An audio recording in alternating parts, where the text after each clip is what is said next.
Can you hear me? All right, cool. Hey everyone, thanks for the four people that showed up. I would like to talk for a bit about the journalists and the threats they're facing. Um, I'm Jurre van Bergen.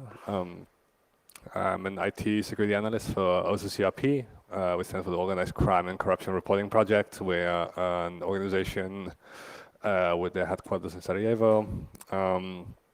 We do cross-border investigations into organized crime and corruption. I'm also a co-maintainer of this thing called OTR, which stands for off-the-record messaging. I'd like to say hi to my Ecuadorian comrades who might be watching this. And we're also hiring in case you're interested.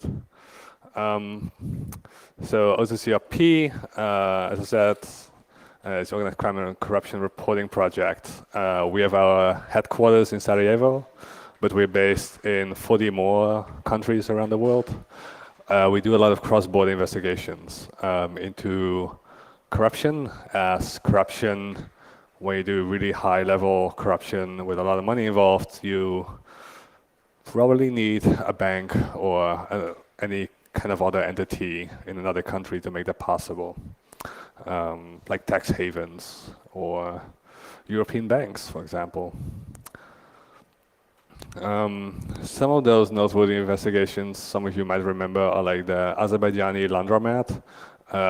There was basically a scheme by high-level officials in the Azerbaijani government using European banks and other institutions to launder around $2.7 billion, actually. Let's see if I can actually give you kind of overview of that.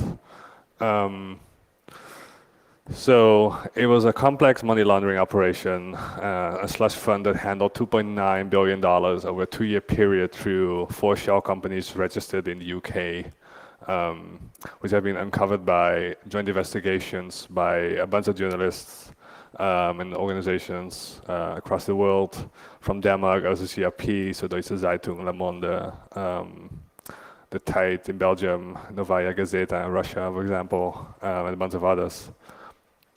So that's one of those.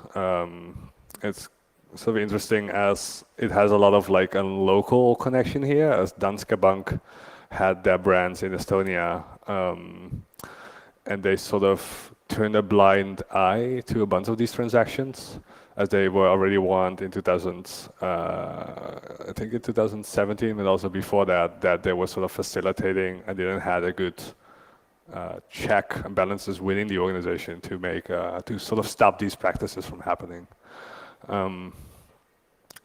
Another one is the Great Gambia heist that we published this year. This is a really interesting story. It's from one of the former presidents called Yahya Jammeh that ruled over Gambia. And he took over power in 1994 using coup d'etat. He was sort of, he cracked down on a bunch of people, basically. And then he had this bizarre personality that sort of drew headlines where he gave himself 5 titles and claimed to be able to cure AIDS and stuff like that. And then, of course, he gained a lot of wealth. But people never really knew how much wealth and where that wealth went to until now. So there's like a bunch of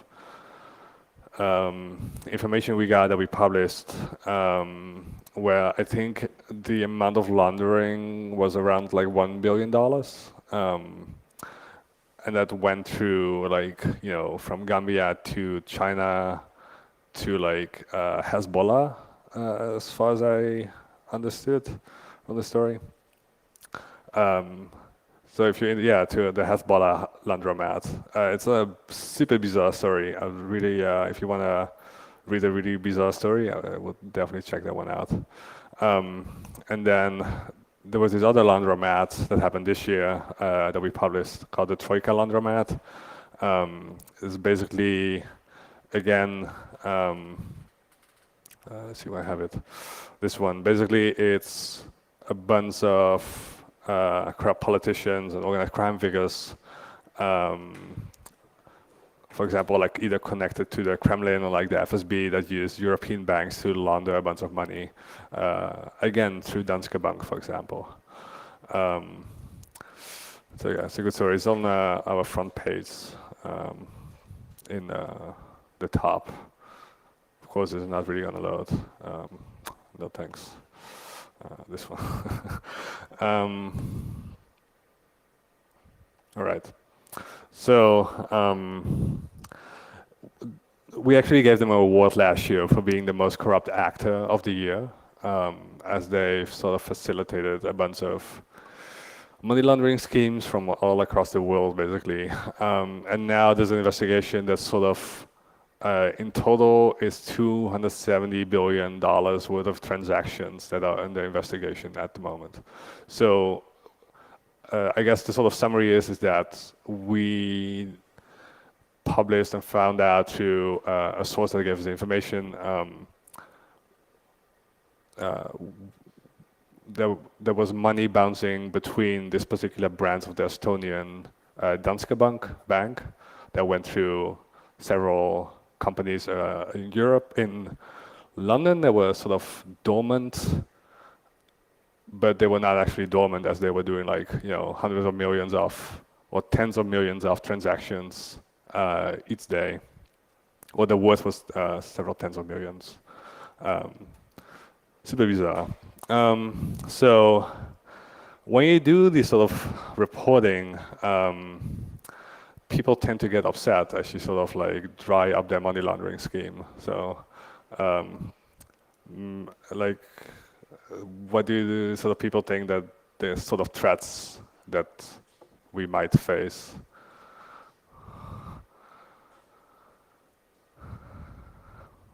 Don't be shy. Yeah, death is definitely one of them. Yeah, and I think it's actually more physical almost, or more harassment than actually like technology-wise, which is not entirely unsurprising. I guess it's easier to, you know, intimidate somebody than like using some kind of expensive operation to try to compromise them. And so there's this thing where people would just sort of say like, use Signal and use Tor. I think I don't think a lot of people know, but like the use Signal, use Tor was sort of used as a meme, as the sort of security advice that people tend to give. But also like that doesn't really fly with us, right? It's really reporting from like, Kazakhstan to Azerbaijan to Sudan to Gambia and other parts of South America. So we have all kinds of like different continents with very different threat models. Well, I guess in Europe, most of the time, at least in Western Europe, you won't really, you might end up in some kind of court case. But in Sudan, that might mean that you might, get killed or something like that. So there's very different threat models involved. So actually something that happened this month was Bivol, our Bulgarian partner, got this European investigation order submitted towards them. Sort of days after they ordered the Bulgarian anti-corruption chief to resign following an investigation by them. They've been accused of sort of like cyber terrorism, where the framing that the government was using was that there was this leaked Telegram chat where they would turn on the water sprinklers in the politician's office to water them, and they made up this claim because some of the people living elsewhere, they used this European investigation order to maybe try to get to their server and stuff. So that's like some of the recent threats that we do. Then there's this other one where a journalist, Pavel Sheremet from Belarus was killed in a car bomb in Ukraine in the morning after he might have upset some people with some of the reporting that he did. And the Ukrainian police and investigation, the government wasn't really keen on like investigating the entire murder. And so OCCRP together with Slitsfor made a reconstruction on that, and that resulted in a documentary called Killing Pavel, where they made a complete reconstruction of what might actually has happened during that time. You can find it on our website if you want to look how that happened. So, you know, there's like sort of Fox investigation orders sort of misused against journalism, or like, you know, murder and stuff like that.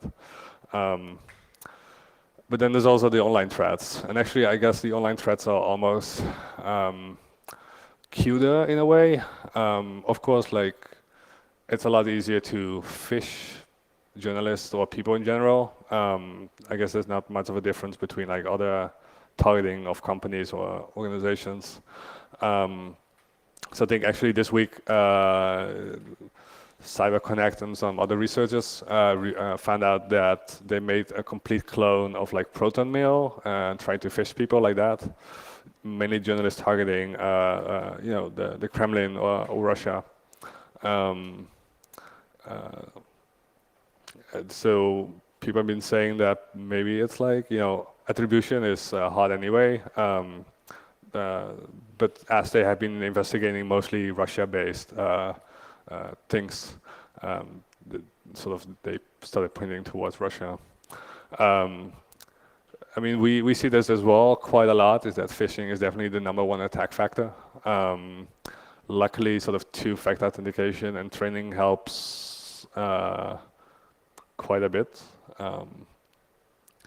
They've not really been, I mean, it's always hard, right? I mean, in general, I don't think it definitely helps that you have two-factor authentication. It's not, you know, I mean, look at the DNC hack, but I think they still went through the two-factor authentication, but it's definitely a huge.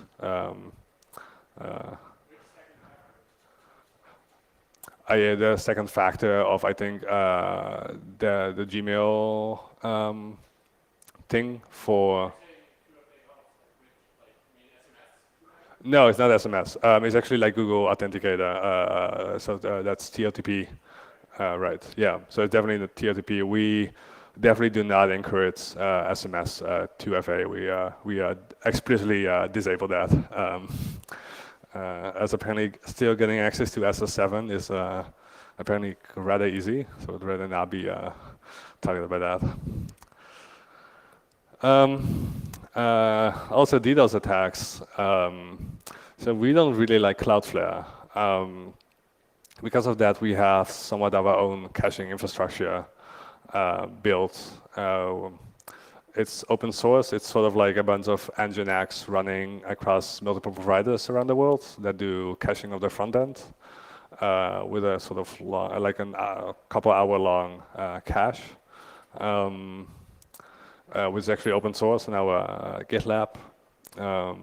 I would definitely be interested if people run or have hosting providers here and they would like to help out with this. I'd really like to talk with you if you have any spare bandwidth for this. Some other stuff we created was we tend to do a lot of conferences and we don't necessarily trust the Wi-Fi there. So we bring our own routers together with OpenWRT, we deploy WireGuard on them. That's completely open source. It's automated through SaltStack, which I guess is just another Puppet with an agent running. You can get it from our GitLab. Then this malware threat thing.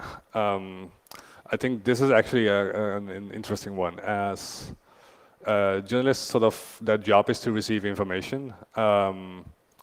And then we, of course, train a lot of people when they sort of join the organization into like how do you set them up with like two-factor authentication or with TATP and stuff like that, password managers, and but then you get to the thing like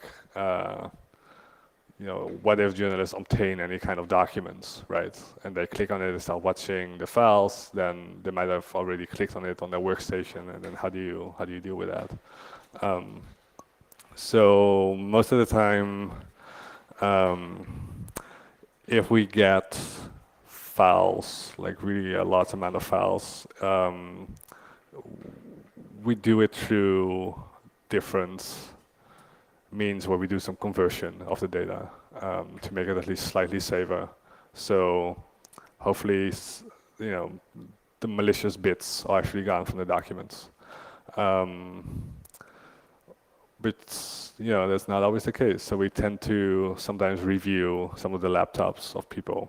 And training at least sort of works here is that even if they get this email out of the blue from somebody offering information, then they normally sort of go to the security team and be like, hey, I got this thing that seems kind of weird. I was not expecting any kind of information. Could you check it? And then sometimes, it's actually malware.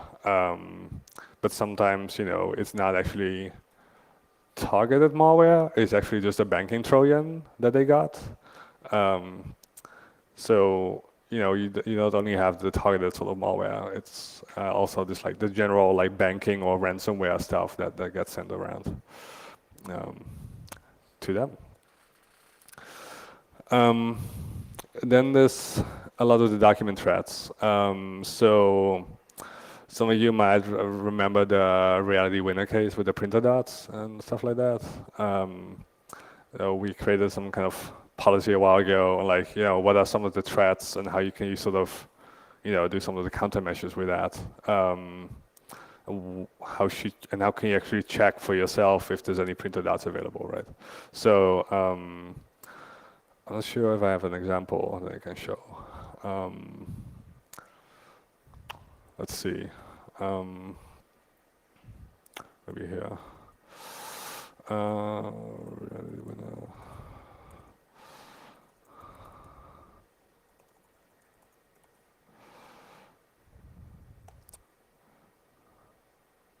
Right. I'd like the document cloud link, I guess.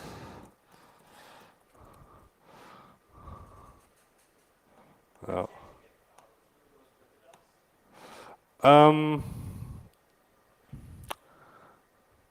So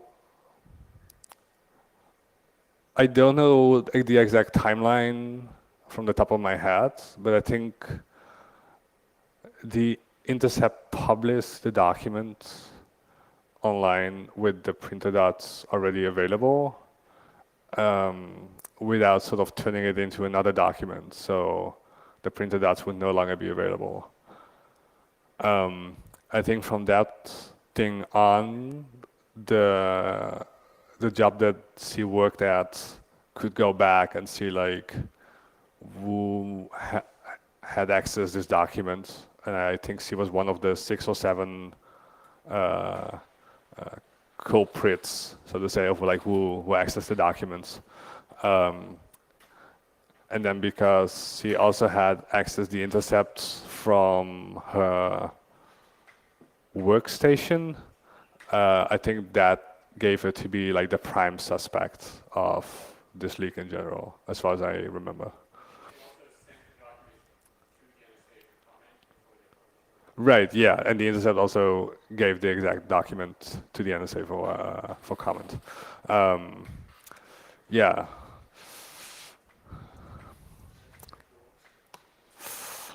Right. Then there's all the metadata.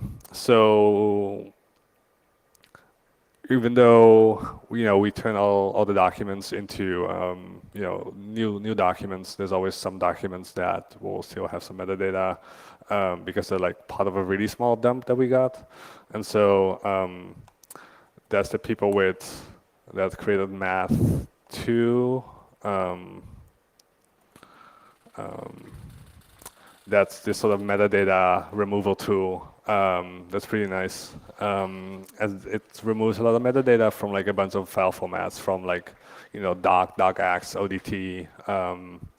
I think a bunch of other things like, uh, um, sorry? Images, I think also some other file formats like music file formats and video file formats. That works really well. It's again, it's not a fail-safe method, as you sort of have to check if that file format is like, is it better to just sort of trend or like re-encode that original file format to a new full file format just to sort of obscure where the documents might have come from, right?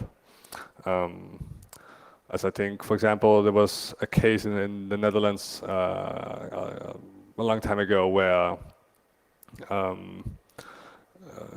there was a document about the Iraq war investigation leaks.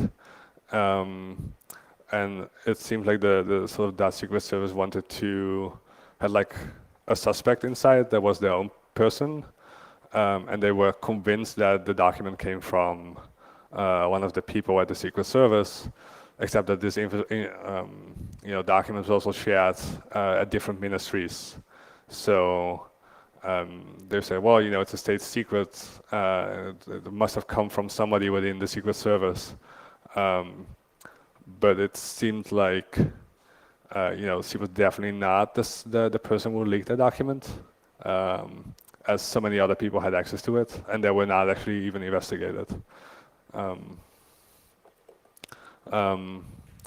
That's interesting stuff. Then you have the Canary Traps, right? So this is the sort of thing where you add any kind of like extra paragraph in each copy that you give to, for example, if you have a committee, you give each and every one a sort of copy of the same document, but you add one extra paragraph. So if one copy ever leaks, you can actually find out who you gave it to, and then that must have been actually the suspect of the person leaking it. That's sort of hard to, I guess, protect against. Then I guess you can protect against it by, maybe not actually publishing the full document, but sort of quoting from it. But that sort of might have actually harmed the reporting on it and the trustworthiness of it. So that's sort of up to the editors on like how to, how do you balance the reporting out with stuff like that. Then there's this thing called zero width characters, where if you would sort of, it's sort of invisible to the eye, but if you would copy it from a document, you can sort of see it. And normally, if you would copy that to another editor, it will not appear. But if you would actually copy it to, something like a terminal, you can actually see that it adds, like you can sort of copy. It will sort of look like, here I have like a conversion of fresh data before analyzing, and within that same sentence, another sentence would appear like, oh, it's actually like, Jane Doe who has leaked the documents. And then, there's the conversion of fresh data before analyzing that we ever get in large quantities. Then you have stuff like events in Kazakhstan. So Kazakhstan did this weird man in the middle where people would get man in the middle and they would be asked on mobile providers with text messages to install this CA system. So if they would go to like, facebook.com, then it would appear as if, it's HTTPS, but they had installed the CA. So the Kazakh state was actually man in the middling it. Apparently it's been on hold for now, as they've been saying that it was a sort of like successful pilot thing that they did. I'm not entirely convinced it's gone. I think what's been happening is that they do not have enough equipment to do the man in the middle for the entire country, or even to process the data. And it seems that there's been providers buying like 40-gate products to make this possible. This the provider I think of that was Beeline in Kazakhstan. So I think there's a bunch of people just buying a bunch of equipment, and then they're gonna up the processing power of the system, and I think it's gonna probably be back in full swing maybe 6 months or like a year from now on. I don't think this is the last we will hear from that. And you know, it will be really interesting to know which manufacturers are aiding this behavior. As you know, we have journalists in Kazakhstan, and we would really like to know, you know, who the companies are aiding this. Then we do a bunch of pen testing. So we do a bunch of penetration testing of new applications before actually launching them. That has to do also with like if people make any kind of search engine to deal with leaked information that journalists can go through. We hope to, you know, increase the amount of penetration testing also commercially when it comes to, you know, auditing really large stuff. For example, we have a really big data search engine, data.occrp.org, that has like, you know, a bunch of data on there, and we'd really like to keep it safe. So it's these sort of things that we'd like to really protect against for being compromised, just really.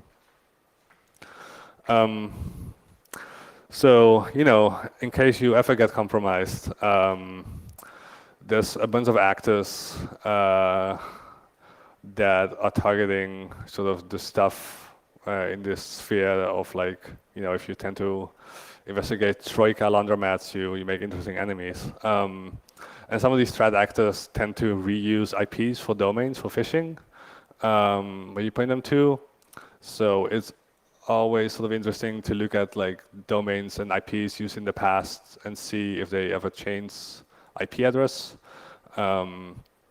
or like sort of hosting companies that they tend to go to all the time.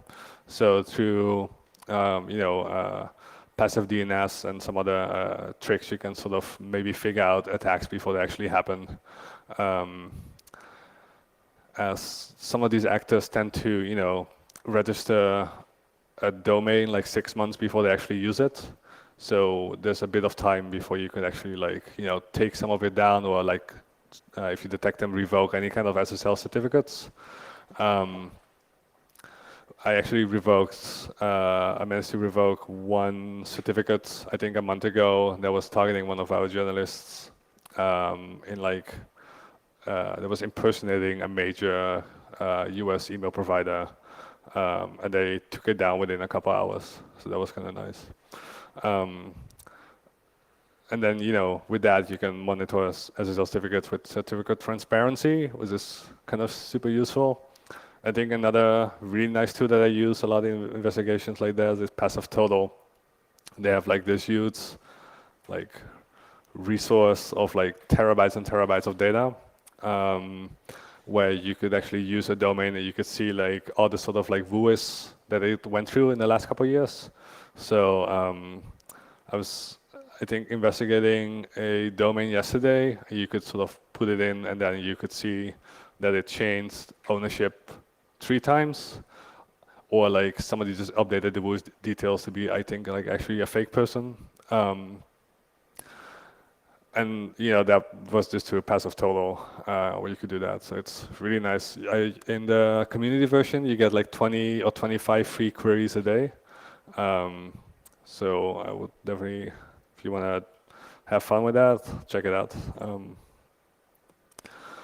And then collaboration. So NGOs tend to have the same kind of enemies, I guess. And so there's some collaboration on info sharing about people getting compromised, or like if they're compromising one specific kind of NGO that does, you know, investigations in the same kind of realm or sphere.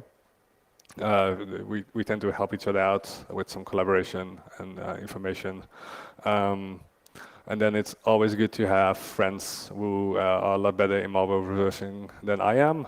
So there's been people that we can actually poke and they will actually help out with some malware reversing if we ever get very interesting samples that we sometimes get. There's some other solutions. There's some network monitoring. So there's some network monitoring in. So I guess it's sort of interesting, right? So I guess in most networks, in like business networks, if you would ever see Tor, I guess that's kind of sketchy. For a journalist newsroom, like using Tor is not very sketchy. So you need to adjust any kind of network monitoring quite often as to sort of allow these sort of things to actually go through and not raise any sort of alarm. But then you get maybe into the thing where what happens if a threat actor actually launches a static binary of Tor and then uses that to exfiltrate a bunch of stuff. So it's sort of that's stuff that I'm sort of battling with a little bit sometimes. And then we do a lot of training with the people with the journalist in question, but we also training the help desk people on like how they could help with like possible redactions of documents or conversion or how to detect phishing emails and train them into giving us as much information as possible so we can actually look if it's either a legit email or an actual phishing email or something like that. And other collaborations, as I was speaking about. So how can you help? I'd really love to connect with technologists from around the world, mainly in like Eastern Europe and Central Asia. There's a lot of interesting stuff happening there, for example, with Kazakhstan. So if you ever know any kind of people there, I would really love to talk about them. I guess also like anti-censorship publishing technologies. So even if we would publish any kind of information, it would be really nice if it doesn't really go offline for a long time. If you are a person in the IT stack team of other NGOs, I'd also really love to talk about you, maybe do some knowledge sharing or other stuff. Then they got data. Most investigations start with a leak, as you might imagine. And if you have any other ideas, I'll be happy to talk about them. Maybe not on camera, but